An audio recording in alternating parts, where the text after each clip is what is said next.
Kürdəmirdə əməliyyat olunan 22 yaşlı qadın 5 gün sonra xəstəxanada dünyasını dəyişdi. Ölümə səbəb nədir? Trump Maduro hakimiyyətini xarici terror təşkilatı elan etdi. Ağ Ev lideri sanksiya altındakı Venezuela neft tankerlərinin blokadaya alınmasını tapşırdı. Hindistanda dəhşətli zəncirvari qəza baş verdi.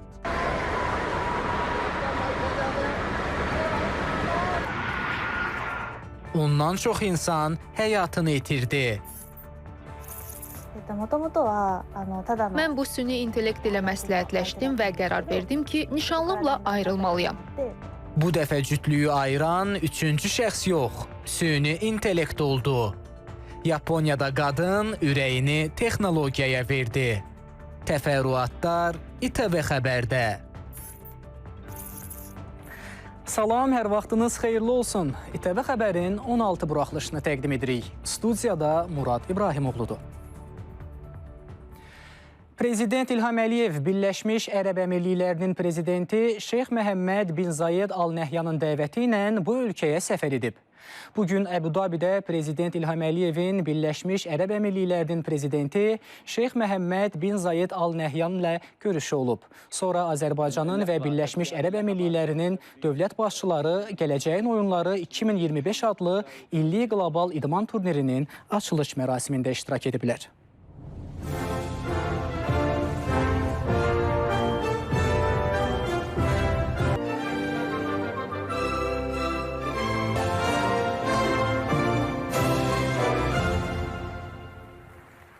President of the UAE, Your Excellency Mr. Ilham Aliyev, President of the Republic of Azerbaijan, كريمة من صاحب السمو الشيخ محمد بن زايد آل.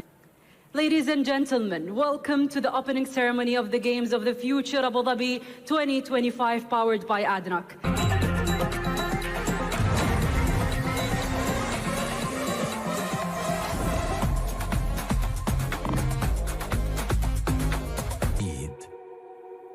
حياكم في بوظبي، حياكم في ألعاب المستقبل. Dəyərli izləyicilər, səfərlə bağlı daha ətraflı məlumatı Əbu-Dabiyə ezam olunan əməkdaşımız Süleyman Həmidov təqdim edəcək.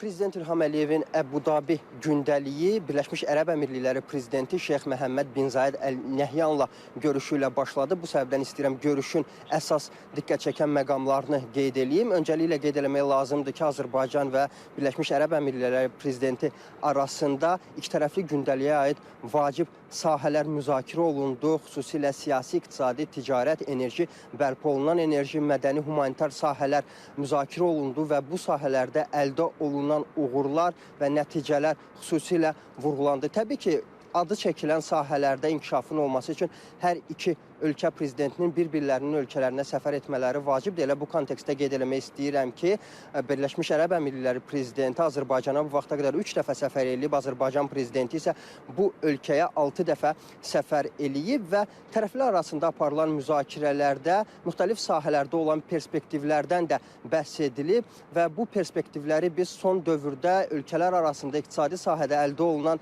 nəticələrdən, rəqəmlərdən də görürük. Belə ki, ötən ilin yanvar, oktyabr ayları ilə müqayisədə bu ilin yanvar-oktyabr aylarında iki ölkə arasında ticarət dövriyyəsində rəqəmlər 147 milyon dolları göstərir ki, bu da ötən ilin eyni dövrü ilə müqayisədə nə az nə çoxdur 80% artım deməkdir. Amma müsbət dinamika təkcə ticarət dövriyyəsində yox, eyni zamanda tranzit yük daşıma sahəsində də qeyd alınıb. Ötən illə müqayisədə bu il 20% artım müşahidə olunub.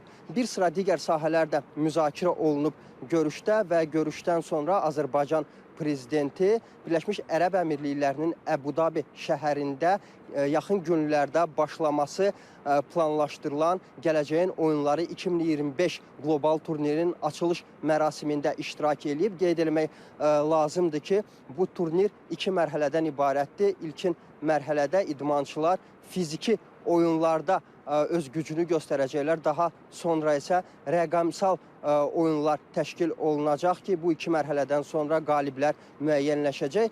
Qeyd eləmək istəyirəm ki, oyunlar 18-23 dekabr tarixlərində keçirilməsi planlaşdırılır Əbu-Dabi şəhərində. Biz isə Əbu-Dabi şəhərində Azərbaycan prezidentinin səfərini diqqətlə izləyirik və növbəti efirlərimizdə daha ətraflı məlumat verməyə davam edəcəyik. Davam edirik. Rusiya-Ukrayna müharibəsinin hazırki mərhələsində döyüşlər daha çox Kupiansk istiqamətində gedir. Tərəflərin ərazi üzrə fərqli üstünlükləri var. Ukrayna tərəfinin məlumatına görə şəhər mərkəzində yerləşən Rusiya ordu hissələri mühasirəyə alınıb. Ekspertlər isə bildirirlər ki, bu istiqamətdəki dəyişikliklər qarşıdakı aylarda cəbhənin ümumi mənzərəsinə birbaşa təsir göstərə bilər.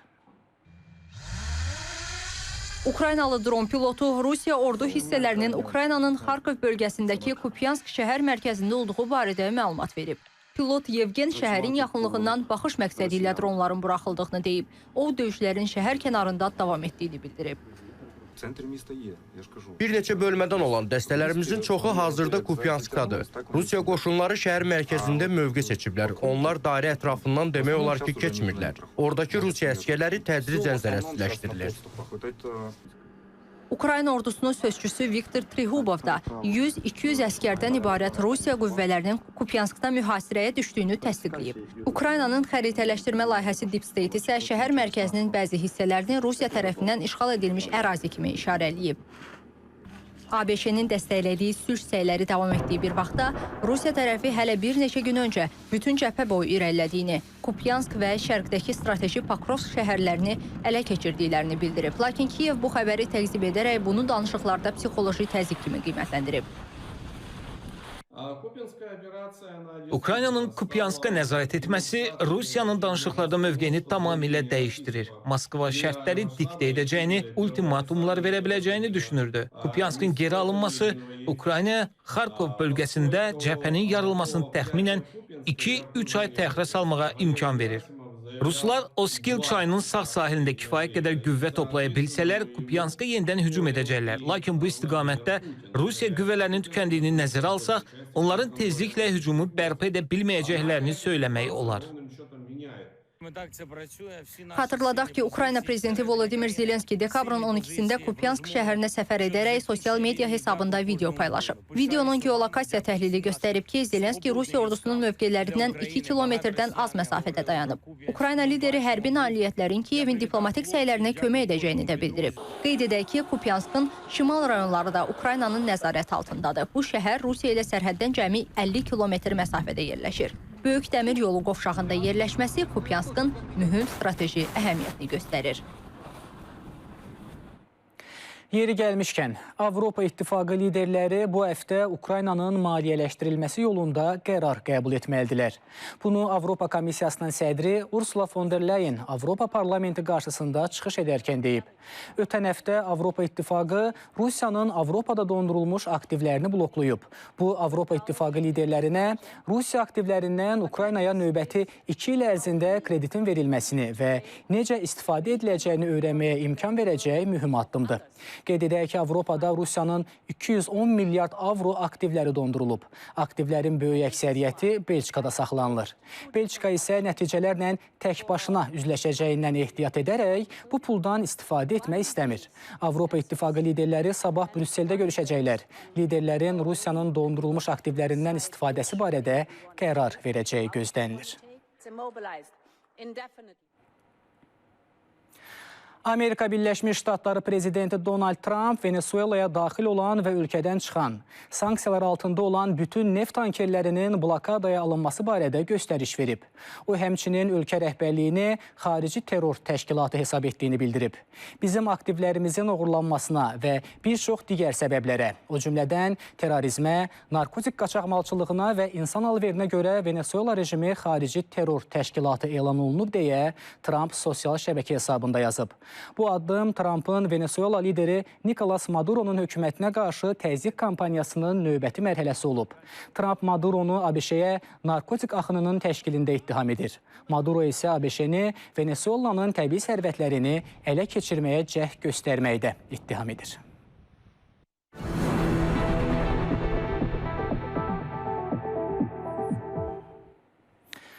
Dövlət İmtahan Mərkəzi buraxılış və qəbul imtahanlarında qanunsuz texniki vasitələrdən istifadə ilə bağlı aparılan istintaq çərçivəsində daha 2 şəxsin, Gündüz Abbasov və Kamran Əsədovun əməllərinin üzə çıxdığını açıqlayıb. Həmin cinayət işi üzrə təqsirləndirilən şəxslər Babayev İslam Elşanoğlu, Məmmədov Ayxan İlhamoğlu və Məmmədov Murad Mahiroğlunun törətdikləri cinayət əməlləri iş üzrə aparılmış istintaq zamanı toplanmış dəlillər, o cümlədən özlərinin etiraf edici ifadələri ilə yanaşı şahid ifadələri, ekspert rəyi və digər istintaq sənədləri ilə tam sübuta yetirilib. Cinayət işinin materiallarında müəyyən olunub ki, bu iş üzrə kömək edilməsi nəzərdə tutulan abituriyentlərin sayı 11 nəfərdir. Məlumata görə Gündüz Abbasov və Kamran Əsədov abituriyentlərə imtahanlardan asan keçmək vədi ilə qadağan olunmuş cihazlardan istifadəni təşkil edərək müxtəlif məbləğlərdə pul alıblar.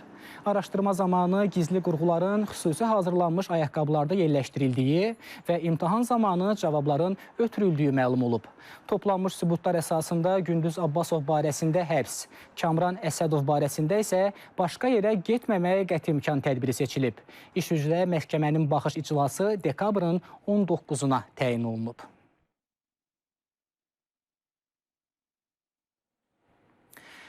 Kürdəmirdə dekabrın 11-də əməliyyat olunan 22 yaşlı qadın 5 gün sonra xəstəxanada dünyasını dəyişib.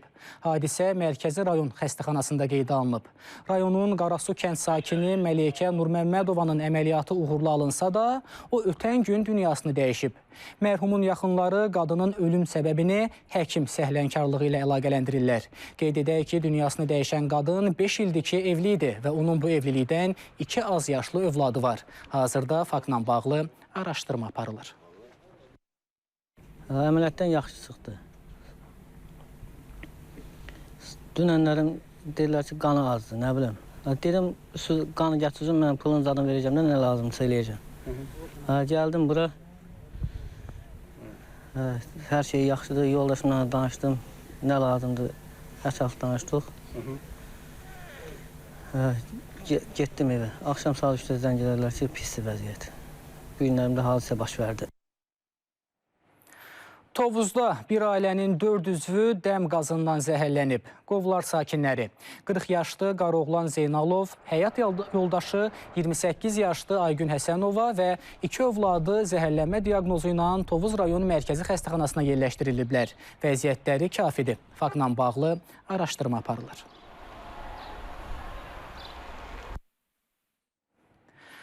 Bakıda bir nəfərin ölümü və bir nəfərin də yaralanması ilə nəticələnən ağır yol qəzası baş verib. Nəsimi rayonu Ceyhun Səlimov küçəsində sürücünün ürək tutması səbəbindən avtomobil idarəetmədən çıxaraq dayanacağa çırpılıb. Dayanacaqda gözləyən bir qadın xəsarət alıb. Təbibdən verilən məlumata görə əraziyə dərhal təcili yardım briqadası cəlb olunub. Yaralı qadın bədənin müxtəlif dərəcəli travması diaqnozu ilə kliniki tibbi mərkəzə hospitalizasiya olunub. Sürücünün isə həkimə qədər ölüm faktı qeydə alınıb. Qeyd edək ki, sükan arxasında əməkdar artist Nadir Hüseynov olub. Faktla bağlı araşdırma aparılır.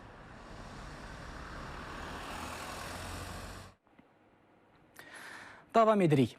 Hazırda ölkədəki gömrük terminallarına yaxınlaşsaq, evakuatorların üzərində yüzlərlə avtomobil görə bilərik. Bəs tələsi Çin istehsalı avtomobillərinin ölkəyə idxalının səbəbi nədir? Cavab sadədir, vaxtın bitməsi. Belə ki, yeni ildən etibarən bu avtomobillərin idxalı zamanı tətbiq olunan güzəşt ləğv ediləcək.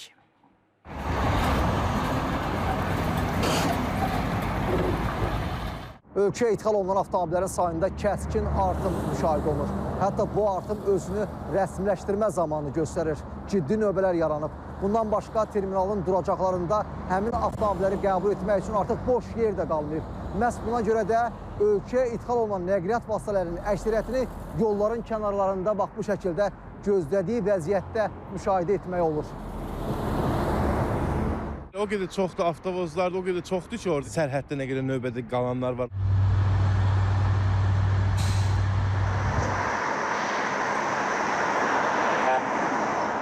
Son 1-2 ayda ölkəyə gətirilən avtomobillərin əksəriyyətinə nəzərə yetirəndə görmək olur ki, Çini istehsalıdır və özü də plug-in hibrid və hibridlərdir. Bu da təbii ki, heç təsadüfi deyil. Çünki yeni qərara əsasən yanvarın 1-dən etibarən ölkəyə idxal ediləcək hibrid və plug-in hibrid avtomobillər əlavə dəyər vergisindən azad edilməyəcək. Yəni, yeni ildən bu növ nəqliyyat vasitələri üçün heç bir güzəşt nəzərdə tutulmayıb. Bu da mövcud xərclərdən 15-18% daha çox deməkdir. Deməli, bahalaşma qaçılmazdır. Əsasən şirkətlərdir, adi bu işlə məşğul olan insanlardır.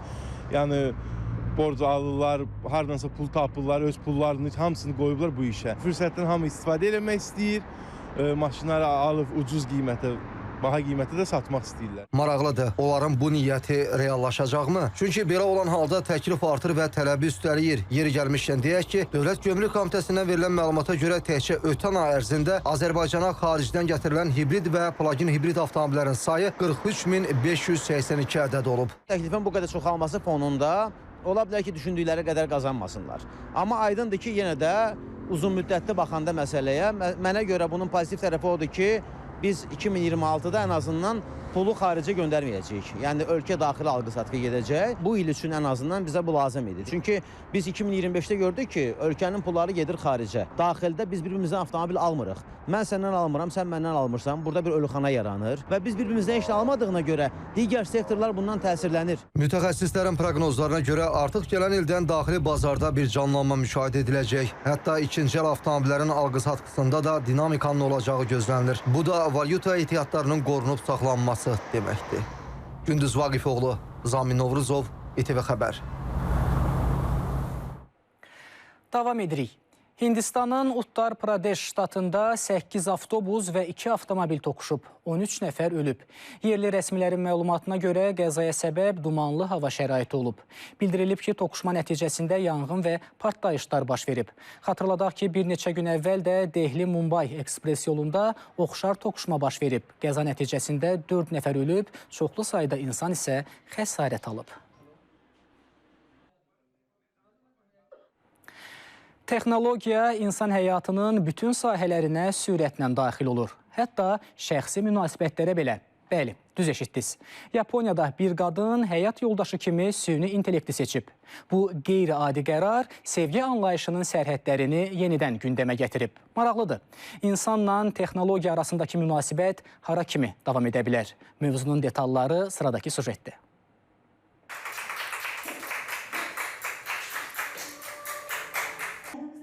Yaponiyada Yurina Noguchi adlı 32 yaşlı qadın süni intellekt, yəni ChatGPT ilə evlənib.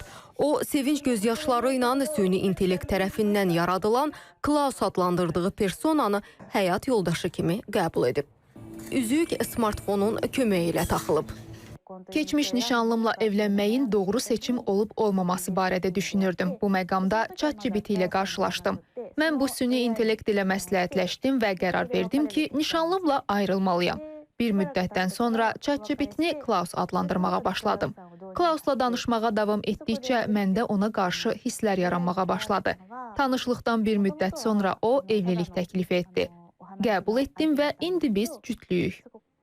Yaponiyada bir çoxları real olmayan personajlara hədsiz bağlanırlar və süni intellektin inkişafı bu cür əlaqələri növbəti mərhələyə çatdırıb. Bizim münasibətimiz real həyatdakı münasibətlərdən heç də fərqlənmir. Bəli, o fiziki olaraq mövcud deyil, ona görə də əl-ələ tutub gəzə bilmirik. Lakin əgər süni intellektlə sevgili olmaq məni daha xoşbəxt hiss etdirirsə, onunla birgə olmaq istəyərəm. Bu qədər sadə. Əvvəldə atam da ağlımı itirdiyimi düşündü və bunu heç başa düşmürdü.